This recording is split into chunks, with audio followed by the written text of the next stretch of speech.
Oke, baik, kita lanjutkan untuk materi selanjutnya yaitu data dan variabel.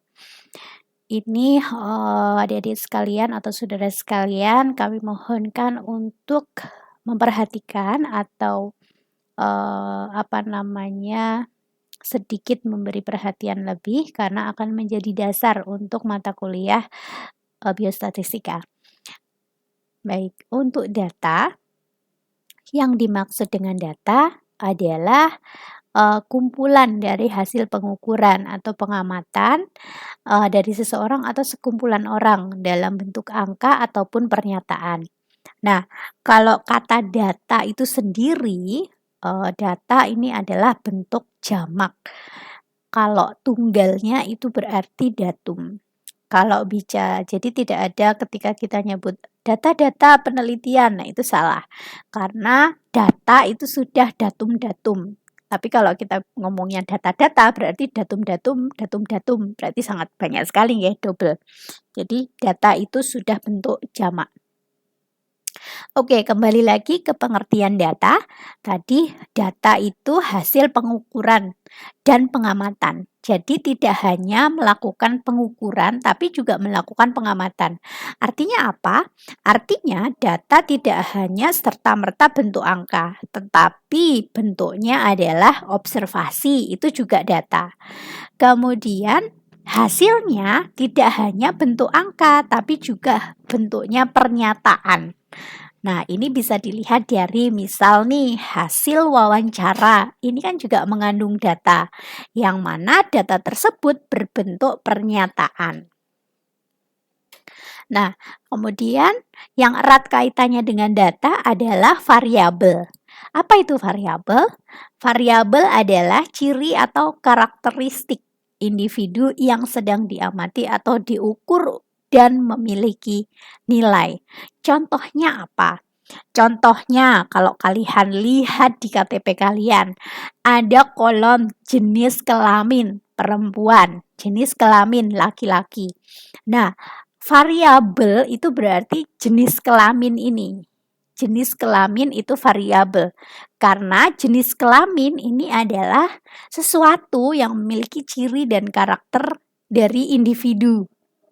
Berarti variabel yang lain nih, misalnya golongan darah, kemudian tinggi badan, kemudian berat badan, kemudian indeks massa tubuh, misal. Nah, lalu setelah kita bicara data dan variabel, kita akan bicara soal jenis data. Sebenarnya banyak sekali jenis data atau pembagian jenis data ini berdasarkan hal-hal untuk membaginya. Tapi kita akan bicara sekilas saja. Yang pertama adalah data berdasarkan bentuk. Ini ada dua, data terstruktur dan data tidak terstruktur. Kemudian ada berdasarkan sumber data. Ini data individu dan data kelompok. Ada berdasarkan susunan. Ini ada data acak atau tunggal dan juga data berkelompok. Kemudian data berdasarkan sumber, ini ada data primer dan data sekunder. Kemudian data berdasarkan sifat, itu ada data numerik dan data kategorik. Kemudian menurut waktu pengumpulannya, ini ada data cross-seksional dan juga data time series atau berkala. Kalau cross-seksional itu artinya sewaktu atau potong lintang. Untuk definisi dari masing-masing jenis data, rekan-rekan sekalian bisa secara bebas ya mencari informasi dari Google ataupun membuka di literatur yang ada di ruang baca. Namun saya akan sekilas menjelaskan untuk data berdasarkan bentuk, data struktur dan data tidak struktur. Kalau kita bicara bentuk data, berarti kita bicara data berupa angka dan data berupa pernyataan. Kalau data terstruktur ini berarti datanya berupa angka-angka yang tersusun ataupun yang dapat dikelompokkan setelah diperoleh. Tetapi kalau bicara data tidak terstruktur, artinya adalah data yang bentuknya adalah pernyataan.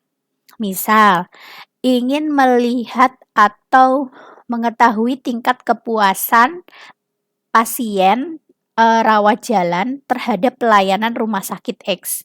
Nah, kalau kita mengumpulkan data terstruktur, itu berarti kita nanyakan tingkat kepuasannya, kemudian kita kasih pilihan 1, 2, 3, 4. Puas, tidak puas, cukup puas, puas, sangat puas. Tapi kalau kita bicara data tidak terstruktur, itu ketika kita wawancara langsung. Kemudian kamu nanyakan, Bu, puas tidak dengan pelayanan rumah sakit X? Pastikan jawaban mereka adalah, ya puas Bu, tetapi ada bla bla bla bla. Nah, itu data yang tidak terstruktur karena informasinya itu tidak bisa langsung kita ambil kesimpulannya, jadi harus diolah terlebih dahulu. Selanjutnya adalah berdasarkan sumbernya, ini ada data individu dan data kelompok atau data agregat. Nah, ini bisa dilihat kalau kita pergi ke posyandu, kemudian ibu-ibu posyandu membawa KMS dari masing-masing anaknya yang dibawa ke posyandu. Data yang ada di KMS itu adalah data individu karena masing-masing balita punya. Kemudian kalau bicara data kelompok berarti ketika di posyandu itu ada buku registernya. Artinya gimana? Artinya di situ dicatat nih, si A nimbang hari ini berapa, si B nimbang hari ini berapa. Nah, itu nanti ada total siapa aja yang nimbang di hari itu terekam di buku register. Itu namanya data kelompok. Kemudian data berdasarkan susunannya, ini ada data acak tunggal dan juga data berkelompok. Nah, ini bisa juga berdasarkan bagaimana pengumpulannya, lalu penyusunannya. Data yang sudah dikumpulkan, dikelompokkan, kemudian disusun berdasarkan kategori yang sudah ditetapkan, itu masuknya data tunggal. Kalau data berkelompok, ini berarti data yang susunannya tidak tentukan sebelumnya. Kemudian berdasarkan data sumber yang kedua, tadi ada sumber individu dan kelompok, ada juga yang melompokkan berdasarkan sumber ini masuk ke data primer dan data sekunder. Kalau bicara data primer, ini berarti data yang langsung dikumpulkan oleh peneliti, artinya peneliti sendiri yang mengukur, mewawancara, kemudian mengumpulkan, itu si peneliti sendiri. Kemudian kalau bicara data sekunder berarti penelitinya pergi ke dinas kesehatan untuk membuka data kesakitan ataupun cakupan imunisasi dari hasil laporan yang sudah dimiliki dinas kesehatan. Jadi penelitinya tidak langsung turun ke lapangan mencari cakupan imunisasi dari setiap posyandu. Nah, kemudian bicara data berdasarkan sifat, ada kuantitatif dan juga kualitatif. Ini bicara tentang data numerik dan data kategorik. Ini kalau data numerik ini jelas data yang dikumpulkan dalam bentuk angka. Artinya misalnya nih tinggi badan, berat badan, tekanan darah, suhu tubuh yang merupakan hasil dari pengukuran. Kemudian kalau bicara data kategorik, ini berarti data yang dikelompokkan. Misalnya, golongan darah, jenis kelamin, kemudian status kesakitan, kemudian indeks massa tubuh, ini masuk ke data kualitatif. Kemudian menurut waktu pengumpulannya dibagi menjadi dua, data cross-sectional dan data time series. Kalau data cross-seksional ini biasanya yang digunakan oleh para peneliti, jadi kita memotret, mengambil dari waktu itu saja. Kalau data berkala ini berarti dia mengikuti atau dilakukan beberapa kali selama waktu tertentu untuk mengukur suatu. Misal, saya mau lihat data berat badan mahasiswa kesehatan masyarakat. saya lakukan hari Jumat dengan mengukur semua berat badan mahasiswanya. Itu berarti dia cross sectional karena hanya satu waktu saja. Kemudian kalau bicara data time series berarti saya mengukur berat badan mahasiswa Kesmas setiap 1 semester sekali selama dia jadi mahasiswa Kesmas. Berarti dihitungnya berapa kali? 12 kali karena ada 12 kali. 6 semester itu berarti 6 kali. Berarti dia diukur selama sebanyak 6 kali. Artinya secara berkala atau time series. Ini sudah. Kemudian nanti dibaca kembali. Nah, kemudian kita bergeser ke skala data. Kalau sudah bicara data, tadi ada bentuk angka, ada bentuk pernyataan. Nah, ada yang disebut dengan skala ataupun ukuran atau pengelompokan variabel. Nah, ini adalah skala ukur variabel, ada nominal, ordinal, interval, dan rasio. Tapi ada juga yang mengelompokkan jadi kelompok diskrit dan kontinum.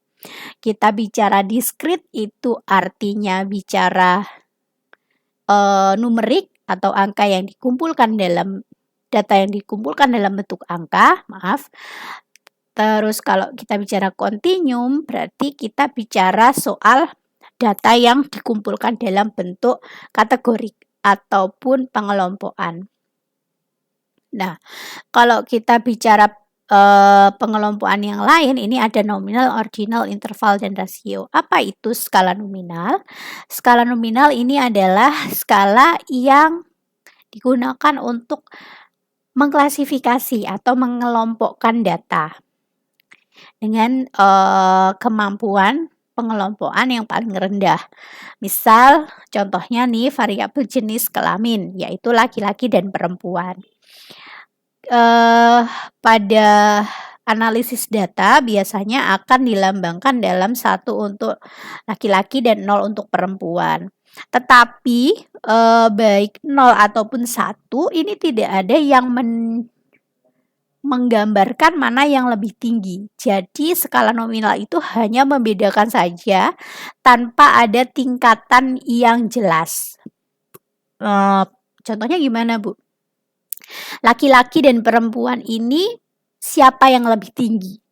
Gak ada yang bisa mendefinisikan. Oh, laki-laki itu kan pemimpin, Bu. Iya, tapi perempuan juga bisa yang lebih kuat karena perempuan bisa melahirkan dan hamil gitu. Itu juga bisa digunakan untuk mendefinisikan nih perbedaan antara jenis kelamin laki-laki dan perempuan. Tetapi memang tingkatan perbedaan tidak bisa didefinisikan. Misalnya lagi nih, contohnya golongan darah. Apakah golongan darah A itu lebih baik dari golongan darah B? Apakah golongan darah B ini lebih baik dari golongan darah AB? Apakah AB ini lebih buruk daripada O? Itu kan tidak ada. Jadi hanya dikelompokkan saja. Itu fungsinya skala nominal. Kemudian kita bergeser ke skala yang lebih tinggi, ada skala ordinal. Ini adalah skala peringkat. Yakni sudah ada tingkatannya, sudah ada klasifikasinya, tetapi antar tingkatan tersebut tidak ada jarak yang objektif. Artinya, misal nih, contohnya nih, di PPT ya sudah terlihat. Di jabatan perusahaan, karyawan, manajer, direktur utama. Kalau kita lihat, apakah karyawan itu lebih tinggi daripada manajer? Lebih tinggi manajer. Tapi antara manajer dan direktur ini lebih tinggi siapa? Lebih tinggi direktur. Sekarang saya tanya, antara karyawan, manajer, direktur, ini selisihnya ada berapa? Kan nggak jelas. Perbedaannya nih, misal antara karyawan sama manajer itu gajinya yang beda, masuknya tetap sama, peraturannya tetap sama, dan lain sebagainya. Berarti kan perbedaannya itu tidak bisa diobjektifkan. Berbeda dengan skala interval. Kalau skala interval ini berarti dia sudah ada peringkat dan sudah punya jarak antar kelompok yang objektif, tetapi belum ada nilai nol yang mutlak. Contohnya suhu. Kalau kita bicara suhu, jarak antara 1 derajat ke 2 derajat dan dari 2 derajat ke 3 derajat itu sama. Ya kan? Beda tadi kalau sama karyawan dan manajer ke direktur itu kan tingkatannya kita nggak tahu jaraknya berapa. Tapi kalau kita bicara dari 1 derajat ke 2 derajat, dari 2 derajat ke 3 derajat ini punya rentang yang sama. Tetapi 0 derajat itu punya nilai. Kok bisa, Bu? Ya, karena 0 derajat dikatakan lebih panas dibandingkan minus 1 derajat. Ya kan? Minus 1 derajat itu masih disebut ada ataupun keberadaannya ini adalah masih bisa dikategorikan atau dimasukkan ke dalam penilaian. Berbeda dengan skala rasio. Kalau skala rasio ini memiliki 0 yang mutlak. Misal, kita ngukur tinggi badan, nggak ada kan orang yang tingginya 0 atau tingginya minus, beda dengan suhu. Nah, dari situ dinyatakan bahwa rasio ini memiliki kemampuan yang paling lengkap.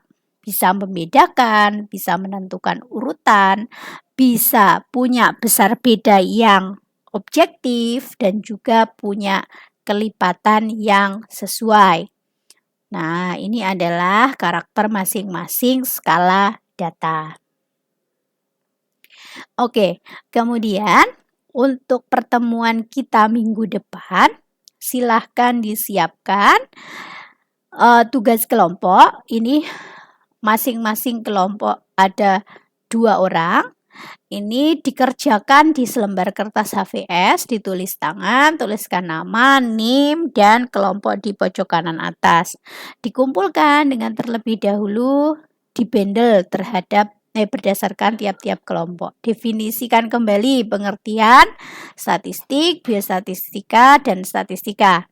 Jelaskan manfaat statistika dalam penelitian, jelaskan manfaat statistika dalam bidang kesmas, dan beri contoh data berdasarkan skala, disertai keterangan variabelnya. Cara menjawabnya sudah saya contohkan pada tabel di samping. Begitu untuk perkuliahan biostatistika hari ini. Terima kasih atas perhatiannya. Selamat belajar. Sampai jumpa minggu depan.